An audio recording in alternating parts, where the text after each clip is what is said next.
ഇതൊക്കെ സംഭവിക്കുകയാണല്ലോ. അങ്ങനെയാണല്ലോ സംഭവം. ഇതൊക്കെ ഒരു ഹാപ്പനിങ് അല്ലേ? ഒരു ബ്ലെസ്സിങ് ആണ്, അത്രേ ഉള്ളൂ. അത് എനിക്ക് ശീലമാണ്. എന്റെ ആദരാഞ്ജലി എന്നുള്ള പാട്ട് സിനിമയിലില്ല, ഇല്ലുമിനാറ്റി സിനിമയിലില്ല, കടലേഴും പിന്മാറും ആഴക്കണ്ണോട്ടം, മുരുകനും മോഹൻലാലും ഒന്നിച്ചു. അതെ, മുരുകനിൽ തുടങ്ങി, മുരുക ഭക്തിഗാനായിട്ട് തുടങ്ങിയെങ്കിൽ ഇടയ്ക്ക് വന്നത് മോഹൻലാൽ ഭക്തിഗാനമായി മാറിയോ എന്നൊരു സംശയം. വാഴ്ക്കൈ 80 അൻപിനിൽ എന്നുള്ള പാട്ട് അതൊരു എക്സ്പെരിമെന്റ് ആയിരുന്നു. അത് തമിഴന്മാർ കേട്ട് കഴിഞ്ഞാൽ 1960-കളിൽ ഇറങ്ങിയ ഒരു MS വിശ്വനാഥൻ സോങ് പോലത്തെ MGR-ന്റെ ഒക്കെ രമണി ഗണേശന്റെ ഒക്കെ ഒരു പാട്ട് പോലെ തോന്നും. അവർക്കത് ആസ്വദിക്കാൻ പറ്റണം, നൊസ്റ്റാൾജിക് ആയിട്ട് തന്നെ. എന്നാൽ മലയാളികൾ കേട്ട് കഴിഞ്ഞാൽ അത് ചിരിക്കണം. ജാടാന്ന് പറഞ്ഞാൽ തിരിച്ചുവരവിന്റെ പാട്ടായി. അത് ആര് തിരിച്ചു വന്നാലും, 2 കളി തോറ്റ ഒരു ടീം തിരിച്ചു വന്നാലും, മെസ്സി തിരിച്ചു വന്നാലും, റൊണാൾഡോ വന്നാലും ആർക്കും ഇതിടാ.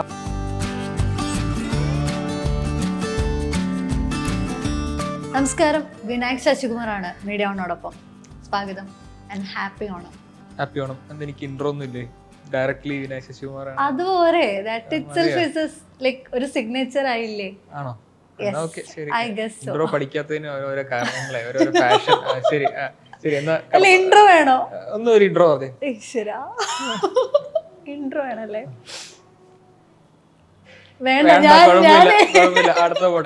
ഞാനായിരുന്നാവും പിന്നെ. ഓക്കെ, ഞാൻ ഇൻട്രോ ആയിട്ടല്ല, പക്ഷെ ഇൻട്രോ പോലെ കരുതിയിരുന്ന ഒരു 2 ലൈൻസ്, ലിറിക്സിലെ 2 ഭാഗങ്ങളുണ്ട്. എനിക്ക് കാണാണ്ട് പറയാൻ അറിയില്ല, ഞാൻ കൊണ്ട് എഴുതി വെച്ചിട്ടുണ്ട്. ഓക്കെ. കാഹളങ്ങൾ കാതിലാളും, കൈത്തടങ്ങൾ ജ്വാലയാകും ഭൂമി, വീണ്ടും താരകങ്ങൾ സാഗരങ്ങൾ, ജാലകങ്ങൾ ഗോപുരങ്ങൾ, പൂവുകൾ മോഹങ്ങൾ. എന്തൊരു ഹോപ്പാണ് നിങ്ങള്!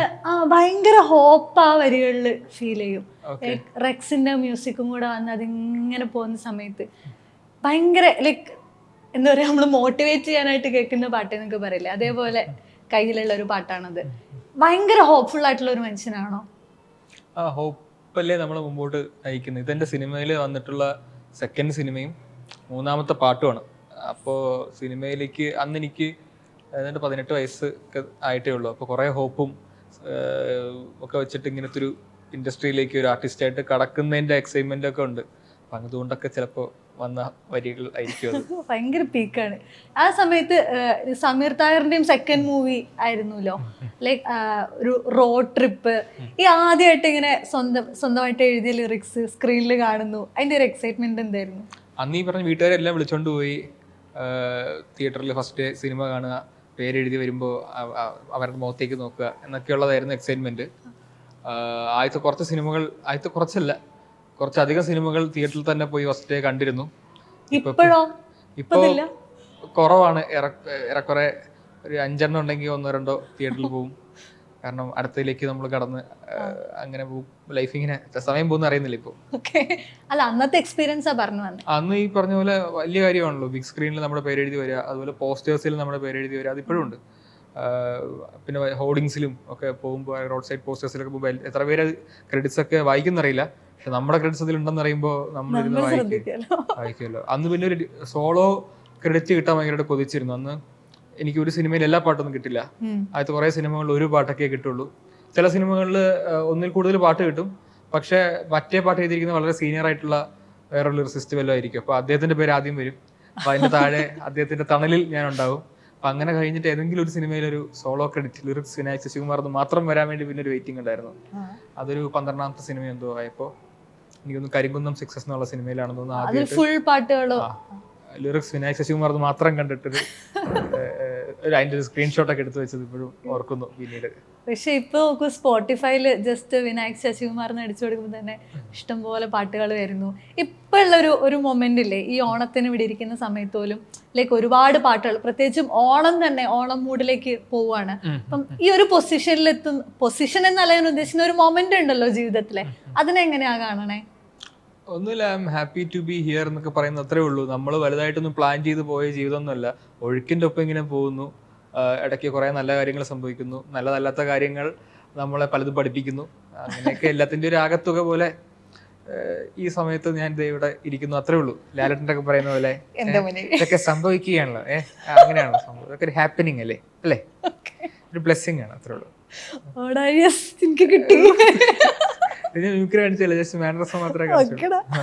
ഇപ്പൊ തുടരിൽ തന്നെ ഈ ഒരു ഇത് പറഞ്ഞുകൊണ്ട് ഞാൻ ഡയറക്റ്റ് കണക്ട് ചെയ്താ, തുടരുമില്ല തന്നെ ഒരു ആഘോഷമായിട്ട് ആ പാട്ട് മാറുകയുള്ളൂ. ഇപ്പം ലാലേട്ടന് വേണ്ടിയുള്ള ഒരു കൊണ്ടാട്ടമായിട്ട് അത് മാറുന്നു. അത് പ്രത്യേകിച്ചും ലാലേട്ടന്റെ പോലും ആ പീക്ക് ടൈമാണ്. തുടരും വരുന്നു, ലൈക്ക് പെർഫോമൻസിലും എല്ലാം ആ ഒരു പീക്ക് മൊമെന്റിലേക്ക് എത്തുമ്പോഴാണ് ഈ പാട്ടുമായിട്ട് വരുന്നത്. അപ്പോഴാണ് വിനായകന്റെ പാട്ടും ആ സിനിമയിലേക്ക് എത്തുന്നത്. അത് പിന്നീട് ഉണ്ടാക്കിയ ഒരു സെലിബ്രേഷൻ മോഡ് ഉണ്ടല്ലോ, അതിന്റെ ഫീൽ എന്തായിരുന്നു? I know that you are a die hard Mohanlal fan അല്ലേ? ഉറപ്പായിട്ടും. അല്ല, ഇത് നമ്മള് ചെറുതിലെ മുതലേ എനിക്ക് പാട്ട് എഴുതാൻ തുടങ്ങുന്ന പോലെ കൊതിക്കുന്ന കുറെ കാര്യങ്ങൾ. ഇന്ന ആക്ടറിന്റെ കൂടെ വർക്ക് ചെയ്യണം, ഇപ്പൊ ലാലട്ടൻ്റെ കൂടെ വർക്ക് ചെയ്യണം, മമ്മൂക്കയുടെ കൂടെ വർക്ക് ചെയ്യണം. ഇത് സംഭവിക്കാൻ അതിൻ്റെതായ സമയം എടുത്തു, കുറേ സമയം എടുത്തു. പിന്നെ ആക്ടേഴ്സ് നമ്മുടെ പാട്ട് ലിപ്പ് ചെയ്ത് പാടുമ്പോൾ കിട്ടുന്ന ഫീല് വളരെ സ്പെഷ്യലാണ്. അത് പക്ഷെ ഇപ്പൊ കുറഞ്ഞുകൊണ്ടിരിക്കുകയാണല്ലോ. മലയാളത്തിൽ പ്രത്യേകിച്ച് ലിപ്സിംഗ് ഉള്ള പാട്ടുകൾ തന്നെ നമുക്ക് കൊതിച്ചാൽ പോലും പലപ്പോഴും മൊണ്ടാജ് സോങ്സ് ആണ് ഇപ്പൊ സിനിമ വരുന്നതെല്ലാം. അപ്പൊ അങ്ങനെ ഒരു പാട്ട് വീണ് കിട്ടുക, ഇത് രണ്ടും കൂടെ. ലാലട്ടന്റെ കുറെ സിനിമകളിൽ ഈ കഴിഞ്ഞ കുറെ ഇടയിൽ ഞാൻ വർക്ക് ചെയ്തു. ദൃശ്യം 2 ആണെങ്കിലും 12th മാൻ ആണെങ്കിലും ജിത്തു ജോസഫിന്റെ കുറെ സിനിമകളിൽ ഞാൻ വർക്ക് ചെയ്തു. അതല്ല ലാലട്ടൻ ഡയറക്ട് ചെയ്ത ബാരോസിലും ബ്രോഡാഡിയിലും ഒക്കെ ഉണ്ട്. പക്ഷെ ഇതിലൊന്നും ലിപ്പ് ചെയ്തൊരു പാട്ട് വരുന്നില്ല. അപ്പൊ അതിന്റെ ഒരു ഫൈനൽ റിസൾട്ടാണ് കൊണ്ടാട്ടം എന്നുള്ള പാട്ട്. അദ്ദേഹം ഡാൻസ് ചെയ്യുന്നു, ലിപ്പ് ചെയ്യുന്നു. അപ്പോ ഇത് തരുൺ ആദ്യമേ പറഞ്ഞു സിനിമയിലില്ല ഈ പാട്ട്. അപ്പൊ എന്തേലും തോന്നിയോ? അത് എനിക്ക് ശീലമാണ്. എന്റെ ആദരാഞ്ജലി എന്നുള്ള പാട്ട് സിനിമയിലില്ല, ഇല്ലുമിനാറ്റി സിനിമയിലില്ല. സിനിമയിൽ നിന്ന് ഒഴിവാക്കുക എന്നുള്ളത് ഓക്കെ. പക്ഷെ ഞാൻ പറഞ്ഞു ഇറക്കുമല്ലോ സിനിമയ്ക്ക് മുമ്പേ ഇറക്കില്ല. സിനിമയ്ക്ക് മുമ്പ് ഇറക്കിയ എന്താ പ്രൊമോ സോങ് പിന്നെ സിനിമ കഴിഞ്ഞിട്ടാണ് ഇറക്കുന്നത്. ഈ സിനിമയുടെ പ്രൊമോഷൻ ഞാൻ അങ്ങനെയാണ് ചെയ്യുന്നത്, കുറച്ച് ഒതുക്കി കുറച്ച് കാര്യങ്ങളൊക്കെ മറച്ച്. അപ്പോൾ വേറൊരു മൂഡിലാണ് പ്രൊമോഷൻ പോകുന്നത്. ഇപ്പോഴേ കൊണ്ടാട്ടം ഇറക്കിയിട്ട് ശരിയാവില്ല. അപ്പൊ ഞാൻ പറഞ്ഞു സിനിമ കഴിഞ്ഞുള്ള ഞായറാഴ്ചയെങ്കിലും, വെള്ളിയാഴ്ച സിനിമ ഇറങ്ങി കഴിഞ്ഞാൽ ഞായറാഴ്ചയെങ്കിലും ഒന്ന് ഇറക്കണം പ്ലീസ്, അല്ലെങ്കിൽ പിന്നെ വച്ചിട്ടിരുന്ന കാര്യമൊന്നുമില്ല എന്നൊക്കെ പറഞ്ഞു. അപ്പോൾ ഓക്കെ എന്നൊക്കെ പറഞ്ഞു. അങ്ങനെ സിനിമ ഇറങ്ങാൻ വേണ്ടി, സിനിമ ഹിറ്റാകാൻ വേണ്ടി വെയിറ്റ് ചെയ്യണം. ഹിറ്റായി കഴിയുമ്പോൾ ഒരു സെലിബ്രേഷൻ സോങ് ആവും. പ്രൊമോ സോങ് മാറി പിന്നെ സക്സസ് സെലിബ്രേഷൻ സോങ്ങിന്റെ മൂഡിലായിരിക്കും ആൾക്കാർ കാണുക. പിന്നെ ഈ സിനിമ ആദ്യം ജനുവരിയിൽ ഇറങ്ങാൻ ഇരുന്നിട്ട് ചെറിയൊരു ഡിലേ ഉണ്ടായി. ആ ഡിലേ ആക്ച്വലി ഈ പാട്ടിനെ ഹെൽപ്പ് ചെയ്തു. ഈ പാട്ട് നമുക്കൊന്ന് ഫൈനൽ ചെയ്യാനും പിന്നെ അത് ഷൂട്ട് ചെയ്യാനും അല്ലെങ്കിൽ ഷൂട്ട് ചെയ്യില്ലായിരുന്നു, ഒരു ലിറിക് വീഡിയോ മാത്രം വന്നേനെ. ഇതിപ്പോ ലാലട്ടനൊക്കെ പാട്ട് ഇഷ്ടപ്പെട്ടിട്ട് 2 ദിവസം അതിന്റെ ഷൂട്ടിന് വരാമെന്നൊക്കെ പറഞ്ഞ് ഇവിടെ എറണാകുളത്തിന്റെ ഒരു ഫ്ലോറിലാണ് എല്ലാവരും കൂടെ, ശോഭന മാം, MG ശ്രീകുമാർ, പിന്നെ എൻ്റെ ക്രൂ അതിനകത്ത് ഞാനും തല കാണിച്ചിട്ടുണ്ട് ലാസ്റ്റ് ഒരു ഷോട്ടില്. അപ്പൊ ജെയ്ക് ചേട്ടനൊക്കെ ഉണ്ടായിരുന്നു. അപ്പൊ എല്ലാം കൂടെ അങ്ങ് സംഭവിച്ചു. അതെ, ആദ്യം ഇറങ്ങാതിരുന്ന സമയത്ത് തന്നെ ഒരുപാട് ഹെയ്റ്റ് വന്നു. സിനിമയ്ക്ക് സെയിൽ ചെയ്യാനുള്ള വാല്യൂ ഇല്ല എന്നൊക്കെ തുടങ്ങിയിട്ടില്ല. അവിടെ നിന്നാണ് പിന്നീടുള്ള വരവ്. ആ സമയത്ത് പോലും ഇല്ലുമിനാട്ടിയിലെ വരികള് അവിടെ ഉപയോഗിച്ചിട്ടുണ്ട് ലാലേട്ടന്റെ BGM ആയിട്ട് പോലും. How was that feeling? Like ഒരു സമയത്ത് ചെയ്തു വെച്ച വർക്ക് കണ്ടിന്യൂസ് ആയിട്ട് ഇപ്പോഴും ആളുകൾക്ക് ടാഗ് ലൈൻ ആയിട്ട് വരുന്നു എന്നുള്ളൊരു ഫീലില്ലേ? അത് ആവേശം ചെയ്തതിന്റെ ഒരു ബോണസാണ്. ആവേശത്തിലെ ജാഡ എന്നുള്ള പാട്ടെടുത്താലും ഇല്ലുമിനാറ്റി എടുത്താലും ഒക്കെ ഫാൻ ആന്തംസിന് പറ്റിയത്. ഇപ്പൊ ജാഡ എന്ന് പറഞ്ഞാൽ തിരിച്ചുവരവിന്റെ പാട്ടായി. ആര് തിരിച്ചു വന്നാലും, 2 കളി തോറ്റ ഒരു ടീം തിരിച്ചു വന്നാലും, മെസ്സി തിരിച്ചു വന്നാലും, റൊണാൾഡോ വന്നാലും ആർക്കും ഇതിടാം. അപ്പൊ ഭയങ്കര ക്രിയേറ്റീവ് ആണ്. ഇപ്പോ ഈ ട്രോൾസ് ഉണ്ടാക്കുന്നവരും ഈ റീൽസ് ഉണ്ടാക്കുന്നവരും നമ്മൾ വിചാരിക്കുന്നതിന്റെ അപ്പുറമാണ്. അപ്പൊ അവരിത് വേറെ രീതിയിൽ പ്ലേസ് ചെയ്ത് കാണുമ്പോൾ ഇതിങ്ങനെയും അതിന്റെ അപ്ലിക്കേഷൻ ഉണ്ടായിരുന്നല്ലോ. ഇപ്പൊ ഒരു വർക്ക് ചെയ്യുമ്പോൾ തന്നെ നമ്മൾ ചിന്തിക്കാൻ തുടങ്ങി, നേരത്തെ ചിന്തിച്ചിട്ടില്ല. ഇതിപ്പോ എഴുതുമ്പോൾ തന്നെ ഇതിന് അങ്ങനെ റീല് വരും, ഇങ്ങനെ റീല് വരും എന്നുള്ളത് മുൻകൂട്ടി കണ്ട് വർക്ക് ചെയ്യാൻ തുടങ്ങി എന്നുള്ളതാണ് ശരിക്കും പറഞ്ഞ അതിന്റെ റിസൾട്ട്. ഇത് മുന്നേ സുഷിൻ പറഞ്ഞ ഞാൻ കേട്ടിട്ടുണ്ട്. ഇത് ഈ ആവേശത്തിലെ പാട്ട് ഇറക്കുന്ന സമയത്ത് ഇത് അടിക്കണം, ഇത് ട്രെൻഡിങ് ആവണം എന്ന് തീരുമാനിച്ചുറപ്പിച്ചിട്ടാണ് അത് വന്നത്. ഇപ്പോഴും എഴുതുന്ന സമയത്ത് അല്ലെങ്കിൽ കമ്പോസ് ചെയ്യുന്ന സമയത്ത് അങ്ങനെ തീരുമാനിച്ചിറക്കുന്ന പാട്ടുകളുണ്ടോ? ഉണ്ട്. ഇപ്പൊ ഈ ഓണം മൂഡ് എന്ന് പറഞ്ഞ ഇപ്പൊ ഓണത്തിന് പൊക്കോണ്ടിരിക്കുന്ന ആ പാട്ട് അങ്ങനെ ചെയ്തത്. അത് സാഹസം എന്ന് പറഞ്ഞൊരു സിനിമയിലെയാണ്. ആവേശത്തിനും സാഹസത്തിനും ബേസിക്കലി 2 ഡിഫറൻസ് ഉണ്ട്. ആവേശം ഓൾറെഡി വിസിബിലിറ്റി ഉള്ളൊരു സിനിമയാണ്.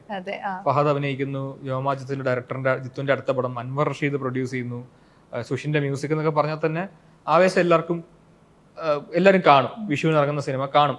അപ്പോൾ വിസിബിലിറ്റി ഉള്ളൊരു സിനിമയിലാണ് നമ്മൾ വർക്ക് ചെയ്യുന്നത് ഓൾറെഡി. അപ്പം നമുക്ക് എക്സ്പെരിമെന്റ് ചെയ്യാനും ഒക്കെയുള്ള സ്പേസ് അവിടെ ഉണ്ട്. നമ്മൾ എഴുതുന്ന എന്തായാലും ആൾക്കാർ കേൾക്കും. സാഹസം എന്ന് പറഞ്ഞാൽ അങ്ങനെയല്ല. സാഹസം എന്ന് പറയുന്ന സിനിമ ടോപ്പ് ടയർ സ്റ്റാർ കാസ്റ്റ് ഉള്ള സിനിമയല്ല, ടാലന്റഡ് ബഞ്ച് ഓഫ് ആക്ടേഴ്സ് ആണ്. പക്ഷെ അതിന് നമ്മൾ പാട്ട് കാരണം ഒരു വിസിബിലിറ്റി ഉണ്ടാക്കിയെടുക്കേണ്ടതായിട്ടുള്ള ഒരു ചലഞ്ച് ഉണ്ട്. അതിന്റെ പ്രൊമോ സോങ് ആണ് ഈ ഓണം മൂഡ്. അപ്പൊ നമ്മൾ എക്സ്ട്രാ കുറച്ച് കൊമേഴ്ഷ്യൽ ആവണം. നമ്മൾ നേരത്തെ റീൽസിൽ ഇത് വർക്കാവില്ലെന്നും ചിന്തിക്കണം. അപ്പൊ അങ്ങനെ ഡിസൈൻ ചെയ്തെടുത്തൊരു പാട്ടാണ് ശരിക്കും. ഞാനും എൻ്റെ മ്യൂസിക് ഡയറക്ടർ ബിബിൻ അശോകും കൂടി ഇരുന്നിട്ട് ഇത് ഇൻസ്റ്റാഗ്രാമിൽ ട്രെൻഡിങ് ആവാൻ എങ്ങനെ ചെയ്യണം എന്നാലോചിച്ച് ആ ഒരു പാട്ട് ആദ്യമായിട്ടാണ് ചെയ്യുന്നത്. അങ്ങനെ ചെയ്തെടുത്തൊരു പാട്ടാണ് ഈ ഓണം മൂഡ് എന്നുള്ള പാട്ട്. ഇതിന് നേരെ തിരിച്ച് ഇപ്പൊ റേ വന്ന സമയത്ത് അത് ഒട്ടും ഈ കൊമേഴ്ഷ്യൽ വാല്യൂ ഒന്നുമില്ലാതെ, I mean so called commercial value ഇല്ലാതെ ഭയങ്കര സൂത്തിങ് ആയിട്ട് പോകുന്ന പാട്ടാണ്. ഇതിൽ ഭയങ്കര രസമായിട്ട് തോന്നിയൊരു സംഗതി അതിനകത്ത് കൂണുകളെ പറ്റി പറയുന്നില്ലേ, തുലാകാലത്തെ കുട നീട്ടുന്ന പോലെ. തുലാകാലം കുട പോലെ നീട്ടുന്ന ചെറു കൂണിൻ നിരകൾ. അതെന്ത് രസമായിട്ടാണ് ഈ സംഗതികൾ ഉപയോഗിക്കുന്നുണ്ടല്ലോ. ഇമേജുകൾ കൊടുക്കുക എന്ന് പറയുന്ന ഒരു സംഗതിയില്ലേ ലിറിക്സില്. ഇപ്പൊ കൂണെന്ന് പറയുന്നത് നമുക്ക് സ്വാഭാവികമായിട്ട് ചെറുതായിട്ട് പറഞ്ഞാൽ മതി, അവിടെ ഒരു കൂണുണ്ടായിരുന്നു, കൂണുകൾ നിറഞ്ഞിരിക്കുന്നു, മഴക്കാലമാണ്. പക്ഷെ ഇതിനെ ഇത്തരം കോംപ്ലക്സ് ആക്കി കൊണ്ടുവരുന്ന ഒരു പ്രോസസ് ഇല്ലേ, വിനായക് എങ്ങനെ ഇത്ര ഇമേജിലേക്ക് എത്തുന്നത്? സത്യം പറഞ്ഞാൽ അറിയില്ല. ഇപ്പൊ സുഷിനോട് ഈ പാട്ട് ശരിക്കും സിനിമാ പാട്ടല്ല. റേ എന്ന് പറഞ്ഞ സുഷിൻ ആദ്യമായിട്ട് ചെയ്തൊരു ആൽബം അല്ലെങ്കിൽ ഒരു സിംഗിൾ എന്ന് പറയുന്ന ഒരു വർക്കാണ്. അപ്പൊ അതിൽ എന്നോട് പറഞ്ഞത് ഹിറ്റിനെ പറ്റിയൊന്നും ആലോചിക്കണ്ട. ചില പാട്ടുകൾ സുഷിൻ അത് പറയും, ഇതിന് കൊമേഴ്ഷ്യൽ നേച്ചർ ആലോചിക്കണ്ട, ഹിറ്റ് ആവണമെന്നൊരു നിർബന്ധമില്ല, ഇഷ്ടമുള്ള പോലെ എഴുതിക്കോ എന്ന് മാത്രമേ പറഞ്ഞു. അപ്പൊ എനിക്കൊരു റെസ്ട്രിക്ഷൻ ഉണ്ടായിരുന്നില്ല. അപ്പൊ ഞാൻ ചെയ്യുന്ന കാര്യം ഈ ട്യൂൺ ആദ്യം ഉണ്ടായിട്ടാട്ടോ വരി എഴുതുന്നത്. അപ്പൊ ട്യൂൺ അയച്ചു തരും. അപ്പൊ അത് ഞാൻ ഈ പാട്ട് റേ എന്നുള്ള പാട്ട് ഞാൻ വളരെ സൈലന്റ് ആയിട്ടൊരു സ്പേസിൽ പോയിരുന്നിട്ട് കുറെ തവണ ഇങ്ങനെ കേട്ടു. നമ്മൾ അതിൽ മെഡിറ്റേറ്റ് ചെയ്യാന്ന് പറയുന്ന പോലെ തന്നെ ആ ട്യൂൺ ഇങ്ങനെ ആവാഹിക്കുക, അങ്ങനെ പീസ്ഫുൾ ആയിട്ട് അതിങ്ങനെ കേട്ട് വന്നപ്പോൾ മനസ്സിൽ തോന്നിയ കുറച്ച് കാര്യങ്ങൾ എഴുതിയെന്നേ ഉള്ളൂ. അപ്പോൾ ഒരു സെൽഫ് ഡിസ്കവറി ആണ് ശരിക്കും ആ പാട്ടിന്റെ ഒരു തീമായിട്ട് ഞാനത് കണ്ടത്. എൻ്റെ ഇന്റർപ്രിട്ടേഷന് വിട്ടു വന്നു. അപ്പൊ അങ്ങനെ ഒരു സെൽഫ് ഡിസ്കവറി വെച്ചിട്ട് പിന്നെ അതിന്റെ വിഷ്വൽസ് ഉണ്ടല്ലോ, അതെ, അതിലേക്ക് എങ്ങനെ എത്തുന്നത്? പ്രത്യേകിച്ചും അത് ആദ്യം വിഷ്വൽ ചെയ്തിട്ട് എനിക്ക് എഴുതാൻ കിട്ടുന്നത്. ആണോ? അവരൊരു തീം വെച്ചിട്ട് വിഷ്വൽ ചെയ്തു. അപ്പൊ വിഷ്വലും ട്യൂണും ഉണ്ട്, അതിലേക്ക് ലിറിക്സ് കൊടുക്കുകയാണ് അത് ചെയ്തത്. ലിറിക്സ് കൊടുക്കുക. അപ്പൊ അതിലൊരു ഏലിയൻ ബോയ് വരുന്നു, അതിവിടെ നമ്മുടെ നാട്ടിൻപുറത്തുള്ള ഒരു കുട്ടിയായിട്ട് ഫ്രണ്ട് ആവുന്നു. നാട്ടിൻപുറത്തുള്ള കുട്ടിക്ക് തന്നെ ഒരു ബ്ലൂ ഹെയറാ എന്ന് പറഞ്ഞാൽ ബാക്കി കുട്ടികളിൽ നിന്ന് വളരെ ഡിഫറെന്റ് ആണ് ഈ കുട്ടി. അവനെ തുറച്ചു നോക്കുന്ന കുട്ടിയാ. അപ്പൊ അവനെ മനസ്സിലാക്കുന്ന ഒരു ഏലിയൻ വരുന്നു. ആ ഏലിയനായിട്ടുള്ള ഫ്രണ്ട്ഷിപ്പിൽ അവനെ തന്നെ ഡിസ്കവർ ചെയ്യുന്നു എന്നൊക്കെ പറയുന്ന ഒരു മീനിങ് ആണ് എനിക്കതിൽ നിന്ന് കിട്ടിയത്. അപ്പൊ അതാണ് ഞാൻ അതിന്റെ അടുത്ത സ്റ്റാൻസിൽ ഈ പുറംതോടിനുള്ളിൽ നുഴയും മണലെ, നമ്മൾ ഈ മുത്തുണ്ടാവുന്നതിന്റെ ഒരു പ്രോസസ്സ് ഉണ്ടല്ലോ. അപ്പോൾ അതിന്റെ ഒരു ഔട്ടർ ഷെല്ലിന്റെ അകത്തേക്ക് കടലിൽ ഒരു മണല് കയറുന്നു. ആ മണൽ അകത്തേക്ക് പോയിട്ട് ഒരു ഏലിയനാണ് ഈ മണല്. അപ്പൊ അത് ഇതിന്റെ അകത്തേക്ക് പോയിട്ട് ഫ്യൂസ് ആയിട്ടാണ് ശരിക്കും അതിന്റെ ഉള്ളിൽ ഈ നമ്മുടെ പേൾ ഫോം ചെയ്യുന്നത്. അപ്പോൾ ആ പേൾ ഫോർമേഷൻ ആണ് എനിക്ക് പെട്ടെന്ന് ഓർമ്മ വന്നത്. ഒരു ഏലിയൻ ആയിട്ട് ഒരു മണൽ വന്ന് നമ്മൾ അകത്ത് തന്നെ നമ്മളെ സെൽഫ് ഡിസ്കവർ ചെയ്യുന്നു. അങ്ങനെയുള്ള ഇമേജസ് കിട്ടുന്നത് എനിക്ക് ഇത്തരം ചിന്തകളിൽ നിന്നാണ്. ഭയങ്കര രസമുണ്ടായിരുന്നു. ഇപ്പോഴും ഭയങ്കര സൂത്തിങ് ആയിട്ട് പോകുന്ന, സൈലന്റ് ആയിട്ട് ഇപ്പോഴും കേൾക്കാത്ത കുറെ പേരുണ്ട്. റേ പോയിട്ട് കേൾക്കുക. ഓണമൂട് അവിടെ രണ്ട് ഏകദേശം ഒരു ദിവസം ഇറങ്ങിയത്. അപ്പൊ ഓണമൂട് അവിടെ കൊമേഴ്ഷ്യലി പോകുന്നു, ആ സമയത്ത് ഇവിടെ ഇൻഡിപെൻഡന്റ് ആയിട്ട് ഇതുമായിട്ട് തീരെ ബന്ധമില്ലാത്തൊരു പാട്ട് ഇറങ്ങുന്നു എന്നുള്ള സന്തോഷം, രണ്ടും ബാലൻസ് ചെയ്ത് പോകുന്നുണ്ടെന്നുള്ള സന്തോഷം. ഈ ബാലൻസിങ് പൊതുവെ ഇപ്പൊ മലയാള സിനിമയിൽ അല്ലെങ്കിൽ മ്യൂസിക് ഇൻഡസ്ട്രിയിൽ നടക്കുന്നുണ്ടല്ലോ. ഒരു സ്ഥലത്ത് കൊമേഴ്ഷ്യൽ സിനിമകൾക്ക് വേണ്ടിയുള്ള കൊമേഴ്ഷ്യൽ പാട്ട് ഉണ്ടാവുന്നു, പറഞ്ഞ പോലെ സാഹസത്തിലെ പാട്ട് വന്ന പോലെ ഡാൻസ് കളിക്കാനായിട്ടൊരു പാട്ട് വരുന്നു, അല്ലെങ്കിൽ ആ പഴയ മൂഡിലേക്ക് കൊണ്ടുവന്ന പാട്ട് വരുന്നു. ഓൺ ദ അതർ ഹാൻഡ് ഇത്തരത്തിലുള്ള ഒരുപാട് ഇൻഡിപെൻഡന്റ് വർക്കുകൾ വരുന്നു. കമ്പാരിറ്റീവ്ലി അതിന് കുറച്ചുകൂടെ സ്പേസ് വരുന്നുണ്ടല്ലോ. ഈ ഒരു വ്യത്യസ്തമായിട്ടുള്ള രണ്ട് സംഗതികൾ ഒന്നിച്ച് വരുന്ന ഒരു സ്പേസ് ആയിട്ട് മലയാളം മ്യൂസിക് ഇൻഡസ്ട്രി മാറുന്നുണ്ടോ? ഉണ്ട്. ഇവിടെ ഇൻഡിപെൻഡന്റ് മ്യൂസിക് എന്ന് പറയുന്നത് ഇപ്പോൾ വീണ്ടും വളർന്ന് പന്തലിച്ചുകൊണ്ടിരിക്കുകയാണ്. നമ്മുടെ ഫാസ്റ്റസ്റ്റ് ഗ്രോയിങ് ഇൻഡിപെൻഡന്റ് മ്യൂസിക് ഇന്ത്യയിലെ പല ഇൻഡസ്ട്രീസിലും ഇപ്പോൾ മലയാളം വളരെ ലീഡിങ് ആയിട്ട് വന്നുകൊണ്ടിരിക്കുക. ഇവിടെ ഒരുപാട് ആർട്ടിസ്റ്റുകൾ, ഇപ്പോൾ ഹിപ്പ് ഹോപ്പ് ആർട്ടിസ്റ്റുകളായിട്ടുള്ള നമുക്കറിയുന്ന വേടനാണെങ്കിലും ഡാബ്സി ആണെങ്കിലും ഒരുപാട് പേരെ അവർ സെലിബ്രിറ്റീസ് ആയി മാറിക്കഴിഞ്ഞു. അവർ സെലിബ്രിറ്റീസ് ആയതിനു ശേഷമാണ് സിനിമയിലേക്ക് അവരെ കൊളാബറേറ്റ് ചെയ്യാൻ വിളിക്കുന്നത്. ഇപ്പോൾ കഴിഞ്ഞ 2 വർഷങ്ങൾക്കിടയിൽ അവർ ഫിലിമിൽ കുറേ ട്രാക്ക് ചെയ്തിട്ടുണ്ട്. പക്ഷെ ആ ട്രാക്സ് ചെയ്തല്ല അവർ സെലിബ്രിറ്റീസ് ആയത്. ഓൾറെഡി അവരുടെ പേരെടുത്ത് കഴിഞ്ഞിട്ട് ഇങ്ങോട്ട് വിളിക്കുക. അപ്പോൾ അങ്ങനെ ഒരു കൾച്ചർ ഇവിടെ വരുന്നുണ്ട്. ഐ വിഷ് ഹിപ്പ് ഹോപ്പ് അല്ലാത്ത ഇൻഡിപെൻഡന്റ് മ്യൂസിക് ആർട്ടിസ്റ്റുകൾക്ക് കൂടെ ഒരു വളർച്ച അടുത്ത കുറച്ച് വർഷങ്ങളിൽ ഉണ്ടാവുകയാണെങ്കിൽ പിന്നെ നമ്മളെ പിടിച്ചാൽ കിട്ടില്ല എന്നുള്ളൊരു കാരണം ആളുകൾക്ക് എപ്പോഴും നല്ല പാട്ടുകൾ വേണം. അത് ഡെലിവർ ചെയ്യാൻ ഇവിടെ സിനിമ മാത്രമേ ഉള്ളൂ എന്നുള്ളൊരു പ്രശ്നമുണ്ട് ഇവിടെ. കാരണം സിനിമയുടെ ജോലി പാട്ടുണ്ടാക്കലല്ല. ആക്ച്വലി നമ്മൾ പണ്ട് മുതലേ ഒരുപാട് നല്ല സിനിമാ പാട്ടുകൾ കേട്ട് ശീലിച്ചത് കൊണ്ട് നമ്മുടെ ഒരു വിചാരം സിനിമയിൽ കൂടെ തന്നെ നല്ല പാട്ടുകൾ വേണമെന്നാണ് as a bunch of listeners നമ്മൾ വിചാരിക്കുന്നത്. പക്ഷെ സിനിമ അങ്ങനെയല്ല വർക്ക് ചെയ്യുന്നത്. സിനിമയ്ക്ക് ആദ്യം ഒരു സ്ക്രിപ്റ്റ് ഉണ്ടാവും, പിന്നെ ആ സ്ക്രിപ്റ്റ് ഡിമാൻഡ് ചെയ്യുന്ന സോങ്സേ ഒരു സിനിമയിൽ ഉണ്ടാക്കാൻ പറ്റുള്ളൂ.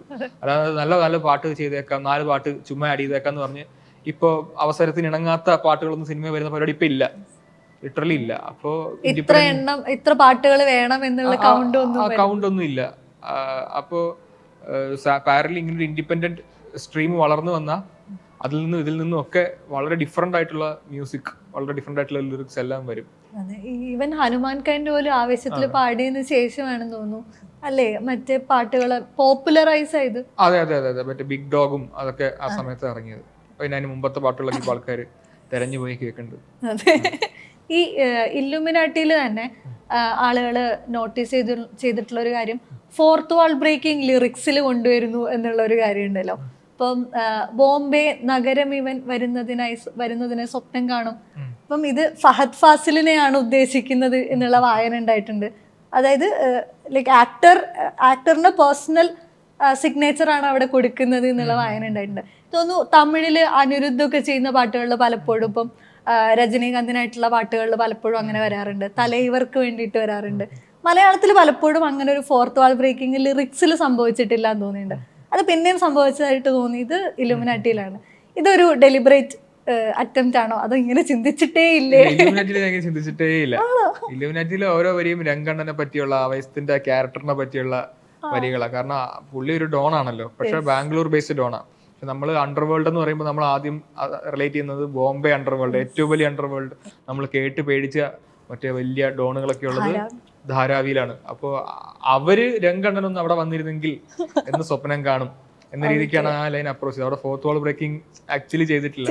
പക്ഷെ അതിലെ അർമാദം എന്ന് പറഞ്ഞ പാട്ടില് കേക്ക് മുറിക്കുന്ന ഒരു ഇതിനകത്ത് മറ്റേ ഇരു കണ്ണിനഴകെ എന്നൊക്കെ പറഞ്ഞ് അത് വേണമെങ്കിൽ ഫഹദിന്റെ കണ്ണുമായിട്ട് ചേരുമല്ലോ. കാരണം കേക്കിനകത്ത് തന്നെ ഈ രംഗണ്ണന്റെ ഫോട്ടോ ആണുള്ളത്, അത് തന്നെ രംഗണ്ണൻ മുറിക്കുന്ന അങ്ങനെ കോമഡി സീനാണ്. അപ്പോൾ അങ്ങനെ ഒരു സാധനം വേണമെങ്കിൽ ഫോർത്ത് വാൾ ബ്രേക്കിംഗ് ആയിട്ട് വേണമെങ്കിൽ കുറച്ച് ഹാഫ് ഉദ്ദേശിച്ചു എന്ന് വേണമെങ്കിൽ പറയാം. കൊണ്ടാട്ടത്തിലെ കുറച്ച് ലൈൻസ് ശരിക്കും ലാലേട്ടന്റെ കാര്യം, ഈ കടലേഴും പിന്മാറും ആഴക്കണ്ണോട്ടം, മുരുകനും മോഹൻലാലും ഒന്നിച്ചു. അതെ അതെ, മുരുകനി തുടങ്ങി മുരുക ഭക്തിഗാനായിട്ട് തുടങ്ങിയെങ്കിൽ ഇടയ്ക്ക് വന്നത് മോഹൻലാൽ ഭക്തിഗാനമായി മാറിയോ എന്നൊരു സംശയം. ഉള്ളിലുള്ളത് ഇങ്ങനെ പുറത്തു വരുന്നതാണ്. അങ്ങനെയല്ല, നമ്മള് എല്ലാവരും റെസ്പെക്ട് ചെയ്യുന്നുണ്ടല്ലോ. ഇപ്പൊ ഞാൻ ഡൈഹാർഡ് മോഹൻലാൽ ഫാൻ എന്ന് നേരത്തെ അങ്ങനെ ഞാൻ എന്നെ സ്വയം ടാഗ് ഒന്നും ചെയ്തിട്ടില്ല. നമ്മൾ എല്ലാവരുടെയും ഫാൻസ് ആണ്. നമ്മൾ എന്റർടൈൻ ചെയ്ത എല്ലാ ആക്ടേഴ്സിന്റെയും, ഞാൻ ആക്ടേഴ്സിനേക്കാളും കൂടുതൽ ഞാൻ ബിഹൈൻഡ് ദ ക്യാമറ നിൽക്കുന്ന ആളുടെ ഫാനാണ്. അതായത് director, writers, music directors, lyricist, ഇവര് ക്രിയേറ്റേഴ്സിന്റെ ആണ് കൂടുതൽ ഞാൻ ശരിക്കും ഫാൻ എന്നുള്ള. എനിക്ക് ടാഗുകൾ ശരിക്കും ധോണിയുടെ കാര്യത്തിലും വിദ്യാസാഗറിന്റെ കാര്യത്തിലാണ്. എന്നെ കൂട്ടുകാരൊക്കെ പണ്ടുപോലെ ഇവൻ ധോണി ഫാനാണ്, ഇവൻ വിദ്യാസാഗർ ഫാനാണെന്നാണ് വിളിച്ചിട്ടുള്ളത്. പിന്നെ വിളിച്ചിട്ടുള്ളതൊക്കെ കുറച്ച് ഡയറക്ടേഴ്സിന്റെ ഫാൻസ് ആയിട്ടാണ്, അങ്ങനെയാണ് എന്നെ വിളിച്ചിട്ടുള്ളത്. അപ്പൊ പിന്നെ പക്ഷെ ലാലേട്ടൻ എന്ന് പറയുമ്പോൾ നമുക്ക് എല്ലാവർക്കും ഇഷ്ടമുള്ളൊരു ആളാണ്. അപ്പൊ നമ്മൾ എപ്പോഴും ഇരുന്ന് കാണുന്ന, ഞാൻ കുറെ പാട്ട് കേൾക്കുന്ന ആളാണ്. പാട്ട് കേട്ടാൽ മാത്രം പോലും എനിക്കിരുന്ന് കാണണം, വീഡിയോ അടക്കം. അപ്പൊ ഈ 80s-ലെയും 90s-ലെയും ഒക്കെ പല, ഈവൻ 2000s-ലെയും പല പാട്ടുകളും ഞാനും എന്റെ ഫ്രണ്ട്സും ഒക്കെ ഇരുന്ന് വീഡിയോ ഇട്ട് തന്നെ വീണ്ടും കാണും. പക്ഷെ അപ്പൊ നമുക്ക് ഭയങ്കര ഓക്വേർഡ് ആയിട്ട് തോന്നില്ലേ ചിലതൊക്കെ? ലൈക്ക് എനിക്ക് അങ്ങനെ സംഭവിച്ചിട്ടുണ്ട്. അതായത് നമ്മൾ ഭയങ്കര ഫേവറേറ്റ് ആയിട്ടുള്ള പാട്ടുകൾ ഇട്ട് നോക്കും, പഴയ പാട്ടുകളൊക്കെ പ്രത്യേകിച്ച് ബ്ലാക്ക് ആൻഡ് വൈറ്റ് പാട്ടുകൾ ചിലത് നമ്മൾ വിചാരിക്കുന്ന വിഷ്വൽ ആയിരിക്കില്ല വരുന്നത്. പക്ഷെ ഈ പറഞ്ഞില്ല, മോഹൻലാൽ അഭിനയിച്ച പഴയ പാട്ടുകൾ നമ്മൾ എത്ര കണ്ടാലും വീണ്ടും കാണുമ്പോൾ പുതിയ എന്തെങ്കിലും നമ്മൾ നോട്ട് ചെയ്യും.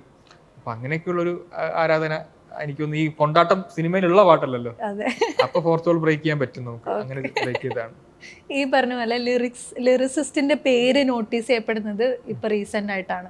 അല്ലെങ്കിൽ നമുക്ക് അറിയപ്പെടുന്ന ഒരുപാട് ലിറിസിസ്റ്റുകൾ ഉണ്ടായിരുന്നെങ്കിൽ പോലും സ്പെസിഫിക്കലി ഒരു പാട്ട്, നമുക്ക് ഇഷ്ടമുള്ള പാട്ട് ആരായിരുന്നു എഴുതിയത് എന്നുള്ളത് ചിലപ്പോൾ നമ്മൾ മറന്നുപോയിട്ടുണ്ടാവും, ഓർത്ത് വെച്ചിട്ടുണ്ടാവില്ല. അപ്പം വിനായക് ഇൻസ്റ്റാഗ്രാമിൽ കഴിഞ്ഞ ദിവസങ്ങളിലായിട്ട് കണ്ടിന്യൂസ് ആയിട്ട് ക്വിസ് ഇടുന്നുണ്ട്, like you should know the lyricist എന്ന് പറഞ്ഞിട്ട്. ലൈക്ക് ഇത് ഭയങ്കര സിഗ്നിഫിക്കൻ്റ് ആണല്ലോ, നമ്മൾ എത്രത്തോളം behind the song. Okay, specifically പറയുമ്പം ഈ പാട്ടിന് പുറകിൽ ഒരു കൊളാബറേറ്റീവ് വർക്കാണ് ഉണ്ടാവുന്നത്. അതിൽ എത്രത്തോളം സിഗ്നിഫിക്കൻസ് ലിറിസിസ്റ്റിന് ഇപ്പോഴത്തെ സാഹചര്യത്തിൽ കിട്ടി വരുന്നുണ്ട്? വളരെ മുമ്പ് ഇതുണ്ടായിരുന്നു. നമ്മൾ ആകാശവാണി കാലത്ത് നമ്മൾ ഗാനരചന വയലാർ, സംഗീതം ദേവരാജൻ, ഇത് കേട്ടിട്ട് ആളുകൾക്ക് ഏറെക്കുറെ അറിയാം വയലാർ എന്നുള്ള പേര്. വയലാർ ഇപ്പൊ ഒരു ഐക്കോണിക്, വയലാർ എഴുതുമോ ഇതുപോലെ എന്നുള്ളതൊരു വലിയ സോഷ്യൽ മീഡിയ ഫ്രൈസ് ആയി മാറിക്കഴിഞ്ഞല്ലോ. അപ്പൊ അങ്ങനെ വയലാറിനെയും പി ഭാസ്കരനെയും ശ്രീകുമാരൻ തമ്പിയൊക്കെ ആൾക്കാർക്ക് അറിയാം. പിന്നെ ONV അറിയാം, പിന്നെ കൈതപ്പുറത്തെയും ഗിരീഷ് പുത്തഞ്ചേരിയൊക്കെ അറിയാം. പക്ഷെ ഇതിൽ ഏത് പാട്ട് കൈതപ്പുറം എഴുതി, ഏത് പാട്ട് ഗിരീഷ് പുത്തഞ്ചേരി എഴുതുന്ന ആൾക്കാർക്ക് അറിയോ എന്ന് എനിക്ക് ഡൗട്ട് തോന്നിയിട്ടാണ് ഞാൻ ക്വിസ് ഇടാൻ തുടങ്ങിയത് ഇൻസ്റ്റാഗ്രാമില്. അപ്പൊ എന്നെ ഫോളോ ചെയ്യുന്ന ഇപ്പൊ ഇതിലൊരു 40,000-ൽ കൂടുതൽ ആൾക്കാരുണ്ട്. അവരെന്നെ ഫോളോ ചെയ്യണമെങ്കിൽ ഞാൻ ലിറിസിസ്റ്റ് ആയിട്ട് ഫോളോ ചെയ്താണല്ലോ. അതിൽ എത്ര പേർക്ക് ഇത് പറയാൻ പറ്റും? ലിറിസിസ്റ്റിനെ അറിയുന്ന ആൾക്കാരാണ് എന്നെ ഫോളോ ചെയ്യുക. അതിൽ തന്നെ ഇതറിയുന്ന എത്ര പേരുണ്ടെന്ന് അറിയാൻ വേണ്ടിയാണ് ഞാൻ ഇങ്ങനെ ക്വിസ് ഇട്ടോണ്ടിരുന്നത്. അപ്പൊ അതിനകത്ത് കുറച്ച് ശരിയാക്കുന്നുണ്ട്, എന്നാലും കുറെ തെറ്റുന്നുണ്ട്. അപ്പൊ എനിക്ക് മനസ്സിലായി, ഓക്കെ, ആളുകൾ കുറെ കൂടെ ലിറിസിസ്റ്റിനെ നോട്ട് ചെയ്യണം. അത് ആളുകളുടെ, പബ്ലിക്കിന്റെ കുഴപ്പമല്ല കേട്ടോ. പബ്ലിക്കിന് നാച്ചുറലി പാട്ട് കേൾക്കുമ്പോൾ നമ്മുടെ ഒരു കൾച്ചർ, സിംഗറിന്റെ പേരിൽ പാട്ട്, ഇപ്പൊ ദാസേട്ടനെ പോലെ ഒരാളൊക്കെ ഉള്ളതുകൊണ്ട് നമ്മളിപ്പോൾ രാവേറെയായി പോവേ മധുബാലകൃഷ്ണന്റെ പാട്ട് എന്ന് പറയാൻ നമുക്ക് ശീലം, അല്ലെങ്കിൽ ഉണരുമീ ഗാനം ജി വേണുഗോപാലിന്റെ പാട്ട്, അതങ്ങനെ നമുക്ക് ടാഗ് ചെയ്താണ് നമുക്ക് ശീലമുള്ളത്. ആ ശീലം ആരുടെയും കുഴപ്പമൊന്നുമല്ല. സിംഗേഴ്സും ഓഫ് കോഴ്സ് പാട്ടിനെ ബ്യൂട്ടിഫുൾ ആക്കുന്ന ആൾക്കാരാണ്. പക്ഷെ അതിന്റെ പിറകിൽ പ്രവർത്തിച്ചവർ, ഈ സിംഗേഴ്സ് ഒക്കെ വരുന്നതിന് മുമ്പ് തന്നെ ഈ പാട്ട് ഉണ്ടായത് ഒരു എഴുത്തുകാരിൽ നിന്നും അത് കമ്പോസ് ചെയ്ത ആളിൽ നിന്നുമാണ്. കമ്പോസറിന് ഇപ്പൊ റിയാലിറ്റി ഷോ യുഗത്തിന് ശേഷം കമ്പോസറിനെ ആൾക്കാർക്ക് അറിയാം. ഇവര് വന്ന് ആൾക്കാരുടെ ക്യാമറയുടെ മുമ്പിൽ ഇരിക്കുന്നുണ്ട്, അവരുടെ ഷോസ് വരുന്നുണ്ട്, അവർ പെർഫോം ചെയ്യാൻ തുടങ്ങി. പെർഫോം ചെയ്യുന്ന ആർട്ടിസ്റ്റുകൾ എല്ലാവർക്കും അറിയാം. ലിറിസിസ്റ്റിന് അതും പറ്റത്തില്ല. ഇപ്പൊ ഞാനിവിടെ വന്നിരുന്ന 4 പാട്ട് പാടാൻ എനിക്ക് പറ്റില്ല.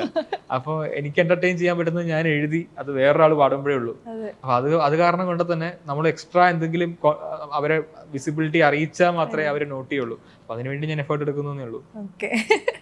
ഈ പറഞ്ഞ പോലെ തന്നെ ലൈക്ക് ഫ്രണ്ടിലേക്ക് വരിക എന്ന് പറയുന്ന ഒരു കാര്യമുണ്ടല്ലോ. ഇപ്പം ലിറിസിസ്റ്റ് ആണെങ്കിലും ഇപ്പം എഡിറ്റേഴ്സിനെ പറ്റി പലരും പറയാറുണ്ട്, അല്ലെങ്കിൽ ഗ്രേഡിങ് ചെയ്യുന്ന ആളുകൾ. ഇപ്പം സിനിമ എന്ന് പറയുന്നത് ഇവരുടെ എല്ലാവരുടെയും ഒരേ എഫേർട്ടാണല്ലോ. സിനിമാറ്റോഗ്രാഫർ കുറച്ചുകൂടെ കുറച്ചുകൂടെ സെലിബ്രേറ്റഡ് ആവുന്നതേ ഉള്ളൂ. ഇതിനെ എല്ലാം നോട്ടീസ് ചെയ്യപ്പെടുക എന്ന് പറയുന്ന ഒരു ഫാക്ടർ ഇല്ലേ? ലൈക്ക് അതിനുള്ള ഒരു സൊല്യൂഷൻ എന്തായിരിക്കും?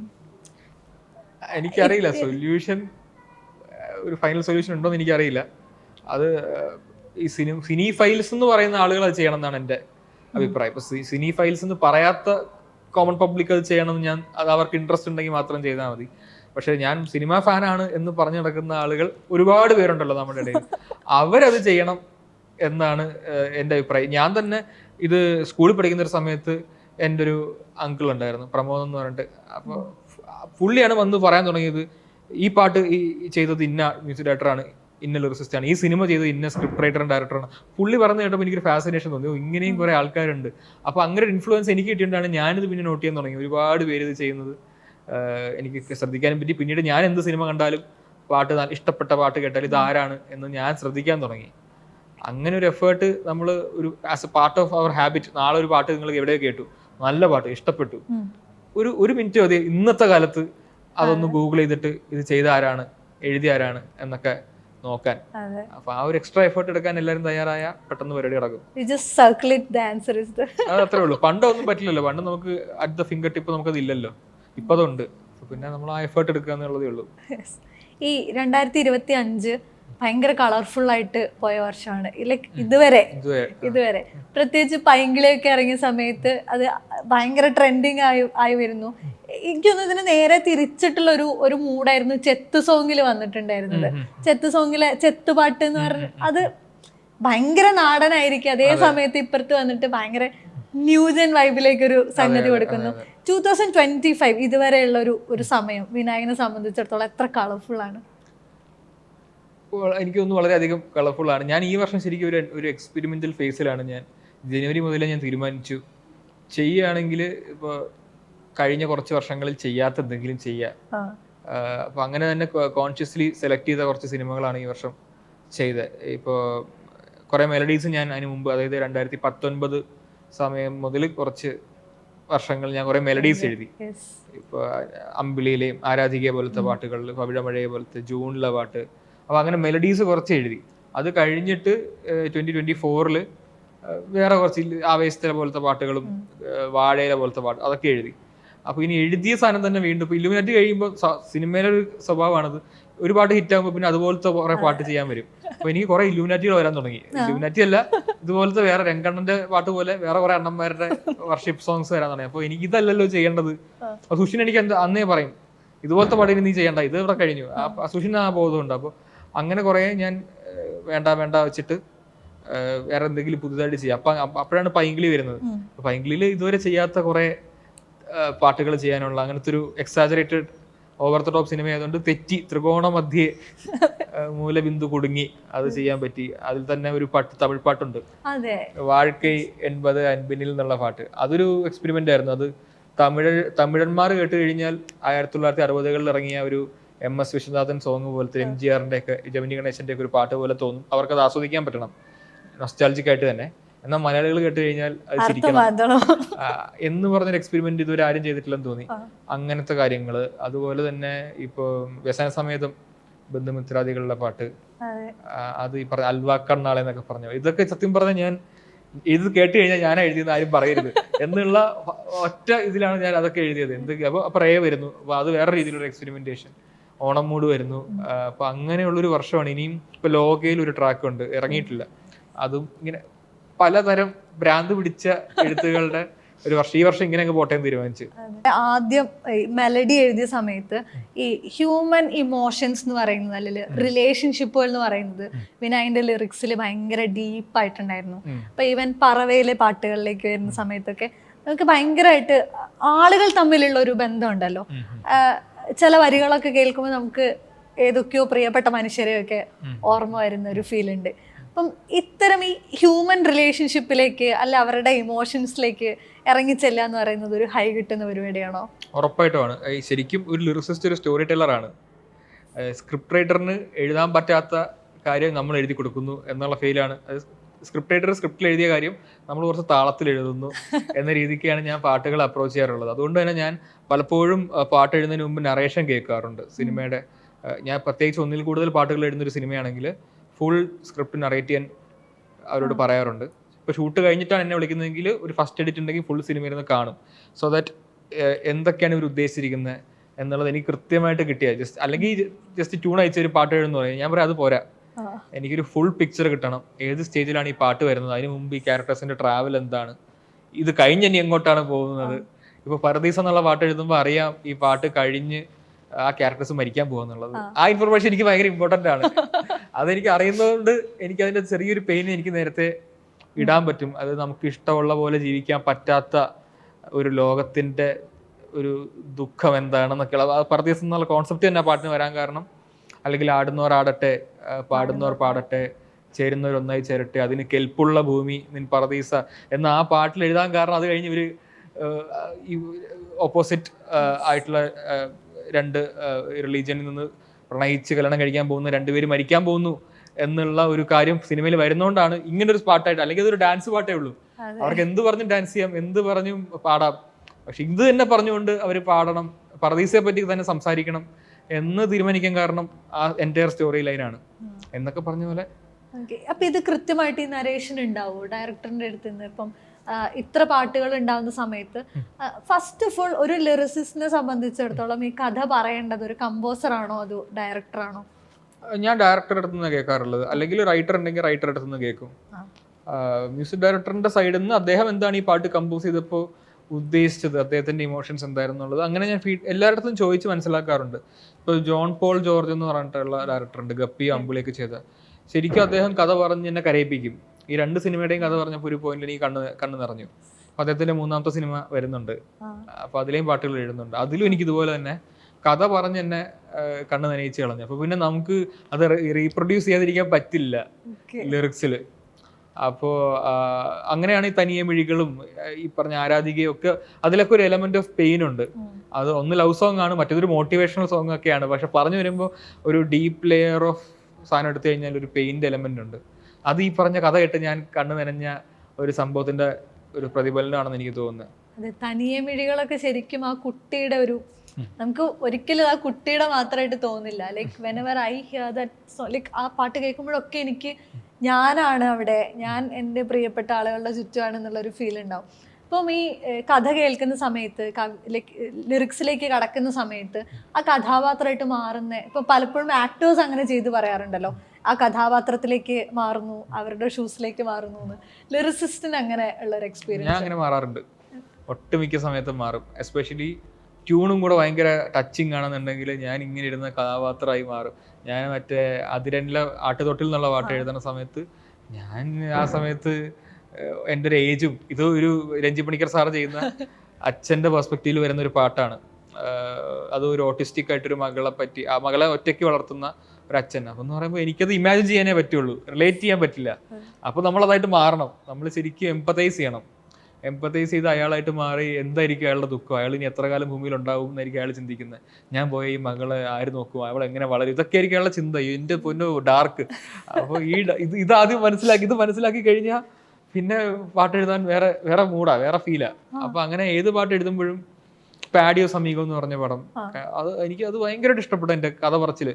അപ്പൊ അത് വേണ്ടി ഈ ക്യാരക്ടറിന്റെ പെർസ്പെക്റ്റീവ് ഞാൻ കയറിയിരുന്ന് അയാളുടെ ജീവിതം ആലോചിക്കുമ്പോൾ ഇത് തമാശയായിട്ടൊക്കെ പോകുന്നെങ്കിൽ എന്താണ് ഇയാളുടെ ജീവിതം. മറ്റേയാളുടെ ക്യാരക്ടറിൽ, സുരാജേട്ടൻ്റെ ക്യാരക്ടറിൽ പ്രിയമോ, അതും ഭയങ്കര ടച്ചിങ്. അപ്പൊ അങ്ങനെ ഇരുന്നിട്ടാണ് അതിലെ പാട്ടുകൾ എഴുതുന്നത്. ഇത് എല്ലാ സിനിമയിലും സംഭവിക്കുന്നുണ്ട്. എന്നെ കഥ പറഞ്ഞ് ഇംപ്രസ് ചെയ്ത് കഴിഞ്ഞാൽ ഞാൻ തിരിച്ച് പാട്ടെഴുതി ഇംപ്രസ് ചെയ്ത് കളയും.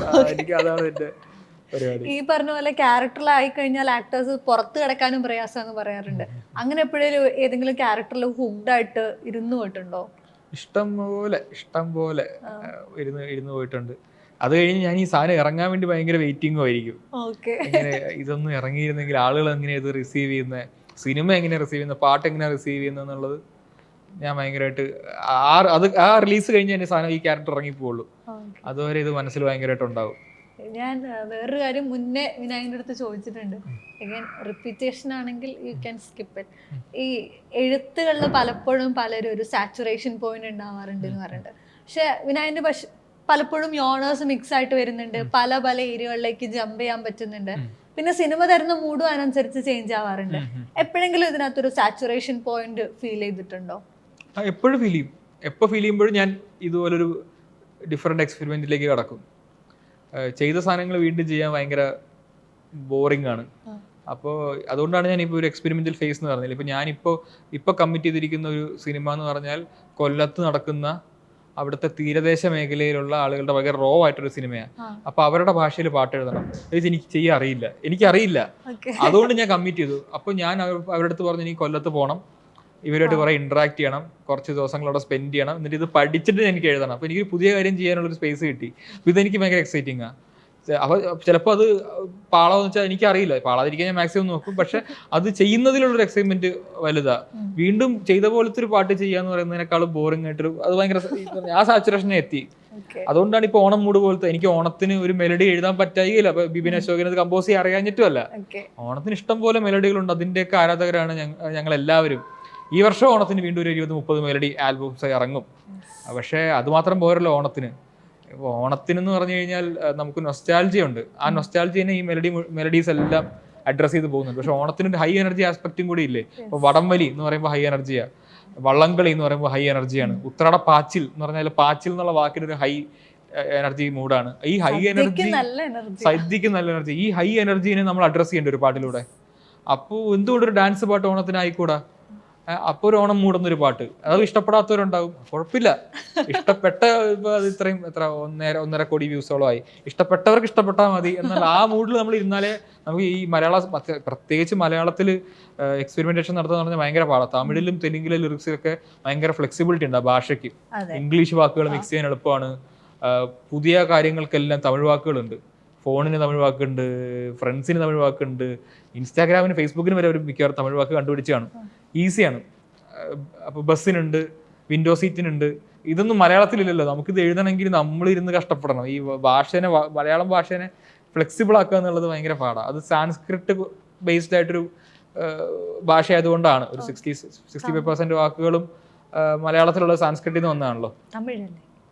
തമിഴ് ഒരു 30% ഉണ്ടെങ്കിൽ ബാക്കി എനിക്കൊന്ന് സാൻസ്ക്രിറ്റ് ആണ് കൂടുതൽ നിൽക്കുന്നത്. നമ്മുടെ ലിപിയും അങ്ങനത്തെ ലിപിയാണ്, തമിഴ് ലിപി പോലത്തെ ലിപി അല്ലല്ലോ. അപ്പം അതുകൊണ്ട് ഇത്തിരി പാടാ. അപ്പൊ ഈ പോയാ പോട്ടെ എന്നുള്ള മൈൻഡ് സെറ്റില് നമ്മൾ ഇരുന്നാലേ പുതിയ പുതിയ പരീക്ഷണങ്ങൾ നടത്താൻ പറ്റുള്ളൂ. പക്ഷെ ഈ പറയുന്ന പോലെ ഓണം മൂഡ്, ലൈക്ക് ഒരു മൂഡ് എന്നുള്ള ഒരു വാക്കുകളുണ്ടല്ലോ, ഇത്തരം വാക്ക് ഇപ്പൊ സ്കില്ലാഡി എന്ന് പറയുന്ന വാക്ക് വരുന്നു. ഇങ്ങനെ പറഞ്ഞ പോലെ കുറച്ചുകൂടെ ഇംഗ്ലീഷായിട്ട് ബ്ലെൻഡ് ചെയ്യിക്കുന്ന വാക്കുകൾ പലപ്പോഴും ഉപയോഗിക്കാറുണ്ട്. പലപ്പോഴും അത് വള്ളി പിടിപ്പിക്കാറുണ്ടെന്ന് പറഞ്ഞിട്ടുണ്ട്. ആൾക്കാരുടെ വിമർശനങ്ങൾ ഉണ്ടാവാറുണ്ട്. പ്യോർ ആയിരിക്കണം പാട്ട്, അല്ലെങ്കിൽ പാട്ടിന്റെ ശുദ്ധി ഉണ്ടാവണം, പാട്ടിന് ഇത്ര വാക്കുകൾ മാത്രമേ ഉപയോഗിക്കാവുള്ളൂ.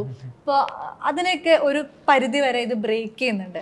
ഇപ്പം ഇതിലെ മൂഞ്ചി മൂഞ്ചി മൂഞ്ചി മൂഞ്ചിയിൽ നിന്നുള്ള വരി വരുന്ന സമയത്ത് അതിനെ മറ്റു തരത്തിൽ വായിക്കുന്ന ആളുകളുണ്ട്, അതിനെ വിമർശിക്കുന്ന ആളുകളുണ്ട്, അതേസമയം അത് സെലിബ്രേറ്റ് ചെയ്യുന്ന ആളുകളുണ്ട്. അപ്പം ഇതിനെ ബ്രേക്ക് ചെയ്യുന്നത് ആക്ച്വലി ഈ പറഞ്ഞതുപോലെ ഒരു റവല്യൂഷൻ കൂടി ആവുന്നുണ്ടല്ലോ. എങ്ങനെ ഈ വാക്കുകൾ കോയിൻ ചെയ്തെടുക്കുന്നത്, അല്ലെ എങ്ങനെ അതിലേക്ക് തോട്ട് പോകുന്നത്, പ്രത്യേകിച്ച് ട്രെൻഡിങ് വാക്കുകളെ സ്പോട്ട് ചെയ്ത് പിടിച്ച് കവിതയിലേക്ക് ഇടുന്നത്? സത്യം പറഞ്ഞാൽ മലയാളത്തിലെ കുറെ എല്ലാ പാട്ടെഴുത്തുകാരും ഉപയോഗിക്കുന്ന സെറ്റ് ഓഫ് ഒരു 50 വാക്കുണ്ട്. മഴ, പുഴ, നിലാവ്, കിനാവ്, ഓളം, തീരം, കാറ്റ്, തെന്നല്, മിന്നല്, മഴവില്ല്, കുയില്, കിളി, കുരുവി, സന്ധ്യ, രാവ്, താരം, ഇങ്ങനെ ഇത് നമ്മുടെ ചോറും ഇതൊക്കെ ഇത് തന്നെയാണ്. നമ്മുടെ അരിയും ഗോതമ്പും ഇതൊക്കെ തന്നെയാണ്. അതുകൊണ്ട് ഇത് വെച്ച് നമ്മൾ ദോശ ചുട്ട് കഴിക്കും, ചപ്പാത്തി ഉണ്ടാക്കി കഴിക്കും. ഞാനും ഉണ്ടാക്കി കഴിച്ചിട്ടുണ്ട്. മെലഡീസിലൊക്കെ ഈ സാധനങ്ങളൊക്കെ ഇഷ്ടം പോലെ ഉപയോഗിക്കും, ഇനി ഉപയോഗിക്കും. പക്ഷെ നമ്മൾ ഈ ദോശയും ചപ്പാത്തിയും അല്ലാതെ നമുക്ക് വേറെ എന്തെങ്കിലും മാറി കഴിക്കാൻ തോന്നില്ലേ?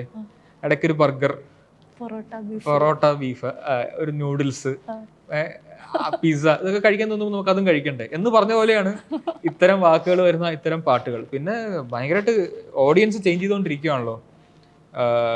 ഇപ്പൊ കേൾക്കുന്ന ജനറേഷൻ വേറെയാണ്. ഒരു 5 വർഷം കഴിയുമ്പോൾ ആ ജനറേഷൻ മാറി അടുത്ത ജനറേഷൻ പാട്ട് കേൾക്കാൻ തുടങ്ങും. അപ്പൊ ഇവർക്ക് കൂടെ മനസ്സിലാവുമ്പോഴേ ഒരു പാട്ടെടുത്ത് കമ്മ്യൂണിക്കേഷൻ കൂടിയാണല്ലോ. കമ്മ്യൂണിക്കേഷൻ എന്ന് പറഞ്ഞാൽ ഞാൻ കുറെ കാര്യം പറഞ്ഞാൽ പോരല്ലോ, അപ്പുറത്തിരിക്കുന്ന ഞാൻ പറഞ്ഞ എന്താണെന്ന് മനസ്സിലാവണം. അപ്പോൾ നമുക്ക് പുതിയ വാക്കുകൾ അല്ലെങ്കിൽ അവരുടെ വാക്കുകളിൽ നമ്മൾ സംസാരിക്കേണ്ടി വരും. അങ്ങനെയാണ് അതിന്റെ പുറകിലുള്ള ചിന്ത. ഇപ്പൊ വിനായകന് പറഞ്ഞിട്ടുണ്ട് ജീവിതത്തിലുള്ള ഏത് സാഹചര്യത്തിലേക്കും എടുത്തു വെക്കാൻ പറ്റിയ പാട്ടുകളൊക്കെ സ്വന്തമായിട്ട് എഴുതിയിട്ടുണ്ട് അല്ലേ, പറഞ്ഞിട്ടുണ്ട്. മരണത്തെ പറ്റി തന്നെ ഒരു 3-4 പാട്ടായി. ഞാൻ മരിക്കുമ്പോ എല്ലാവർക്കും ഇടാൻ ഒരു 4-5 ഓപ്ഷൻസ് ഞാൻ തന്നെ എഴുതിയിട്ടുണ്ട് ഇൻസ്റ്റാഗ്രാമിൽ സ്റ്റോറി ഇടുമ്പോ. അപ്പൊ ചോദിക്കാൻ വന്നത്, ഓണത്തിന് what will be your BGM? ഞാൻ കേൾക്കുന്ന ഈ ഓണത്തിന് അല്ലെ മൊത്തം വിനായകന്റെ ഇപ്പോഴത്തെ ഒരു സിറ്റുവേഷൻ, ഇപ്പോഴത്തെ ഒരു mood for Onam, what is your song? അല്ല, ഇപ്പോഴത്തെ സോങ് ഓണം മൂഡ് തന്നെയാണ്. ഇതുവരെ എനിക്ക് കേട്ടിട്ടുള്ള മറ്റേ വിദ്യാസാഗർ സാറിന്റെ മറ്റേ ഫ്ലൂട്ട് ബീറ്റ് ഉണ്ടല്ലോ, എല്ലാവർക്കും അറിയുന്ന ഓണത്തിന് വരുന്ന ഒരു ഫ്ലൂട്ട് ബീറ്റ്, മറ്റേ ആ സാധനമാണ്. ചാനലിലൊക്കെ ഫസ്റ്റ് അത് തന്നെ അത് വിദ്യാസാഗർ സാറിന്റെ ഒരു ആൽബത്തിലെ പറന്നിറയെ പൊന്നിളക്കുന്ന ഒരു പാട്ടിന്റെ ഗിരീഷ് പുത്തഞ്ചേരി എഴുതിയ പാട്ട്.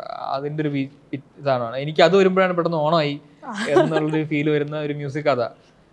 അതുകൊണ്ട് ഒരു സൈഡില് ഇപ്രാവശ്യം നമ്മുടെ ഈ ഓണം മൂഡ് ഉള്ളത് കൊണ്ട് അതിന്റെ സാധനം തന്നെയാണ്. പലയിടത്തുനിന്ന് കേൾക്കുന്നുണ്ട്. ഞാനിപ്പോ ഒരു കഫേ പോയിരിക്കുമ്പോ അവിടെ നിന്ന് കേൾക്കുന്നുണ്ട്. അങ്ങനെ റാൻഡം സ്ഥലത്ത് ഞാൻ തന്നെ പ്ലേ ചെയ്ത് കേൾക്കുന്നുണ്ട്. അപ്പൊ കൊള്ളാം, ഇത് മൂവ്മെന്റ് വരുന്നുണ്ടെന്ന് കേൾക്കുന്നു. പിന്നെ കുറെ വീഡിയോസ് എനിക്ക് ഡെയിലി വരുന്നുണ്ട്. കഴിഞ്ഞ ദിവസം പല ഓണാഘോഷങ്ങൾ നടക്കുന്നുണ്ടല്ലോ. മലയാളികൾ ഓഗസ്റ്റ് മുതൽ നവംബർ വരെ ഓണാഘോഷിക്കും. ഓഗസ്റ്റിലാ അത് ഓണാഘോഷം എത്ര നേരത്തെ തുടങ്ങും നമുക്കറിയാം. കേരളത്തിന് പുറത്ത് പ്രവാസികളായിട്ടുള്ള ആൾക്കാരില്ലേ, അവരുടെ എത്രയോ മലയാളി അസോസിയേഷൻസ് ഉണ്ട്. എല്ലാവർക്കും ഓണാഘോഷം വേണ്ടേ? അത് ഓണത്തിന് 1.5 മാസം മുമ്പ് തുടങ്ങും. ഓണം കഴിഞ്ഞ് 2 മാസം കഴിഞ്ഞായിരിക്കും ഏറ്റവും അവസാനത്തെ ഓണാഘോഷം. നവംബറിലൊക്കെ ഓണാഘോഷിക്കുന്ന ആൾക്കാരുണ്ട്. അപ്പൊ ഇത്തരം ഓണാഘോഷങ്ങൾക്ക് ഒരു പാട്ട് വേണ്ടേ ഡാൻസ് ചെയ്യാൻ? അപ്പൊ അങ്ങനെയാണെങ്കിൽ ഓണം മൂഡ് ഇറക്കി. അപ്പൊ കുറെ സാധനം വീഡിയോസ് വരുന്നുണ്ട്. കസേര കളിക്ക് ഉപയോഗിക്കുന്നു ഈ പാട്ട്. മറ്റേ മ്യൂസിക് സ്റ്റാർട്ടും സ്റ്റോപ്പും ചെയ്യണ്ടേ? അപ്പൊ ഓണം മൂഡ് ഇട്ടിട്ടാണ് കസേര കളിക്കുന്നത്. അപ്പൊ നൈസായിട്ട് പോകുന്നുണ്ടെന്ന് തോന്നുന്നു. ഇപ്രാവശ്യത്തെ ഓണം ഈ പാട്ട് കൊണ്ടുപോയി, എന്റെ ഓണം കൊണ്ടുപോയി. ഓക്കെ, സോ ഇനി ക്രിസ്മസിനും അടുത്ത ന്യൂ ഇയറിനും ഇനി വരുന്ന എല്ലാ സാഹചര്യങ്ങളിലേക്കും കൈ നിറയെ കുറെ പാട്ടുകൾ ഉണ്ടാവട്ടെ. പാട്ടല്ലാതെ സിനിമയിലേക്ക് മറ്റ് അറ്റംപ്റ്റുകൾ? ഞാനൊരു സീരീസിന്റെ സ്ക്രിപ്റ്റ് എഴുതി, അതിന്റെ ഷൂട്ട് കഴിഞ്ഞു. എനിക്ക് ഡിസംബറിൽ അത് റിലീസ് ആവേണ്ടതാണ്. അത് ഒഫീഷ്യലി അനൗൺസ് ആവും റിലീസിനോടനുബന്ധിച്ച്. അത് കുറച്ച് മുമ്പേ ചെയ്തതാണ്. അതല്ലാതെയും ബാക്കി കാര്യങ്ങൾ പണിപ്പുരയിലുണ്ടെന്ന് വേണമെങ്കിൽ പറയാം. വെളിച്ചം കാണുമ്പോൾ അറിയിക്കാം. ഓക്കെ, സോ നല്ല നല്ല പാട്ടുകൾ, നല്ല നല്ല കഥകൾ ഞങ്ങൾക്ക് കേൾക്കാൻ സാധിക്കട്ടെ. നല്ലൊരു ഓണം ആശംസിക്കുന്നു. Thank you so much. Media വണ്ണിന്റെ എല്ലാ പ്രേക്ഷകർക്കും എന്റെയും ഓണാശംസകൾ. ചന്ദ്രയ്ക്കും. So thank you so much. Thank you. Happy Onam. Happy Onam.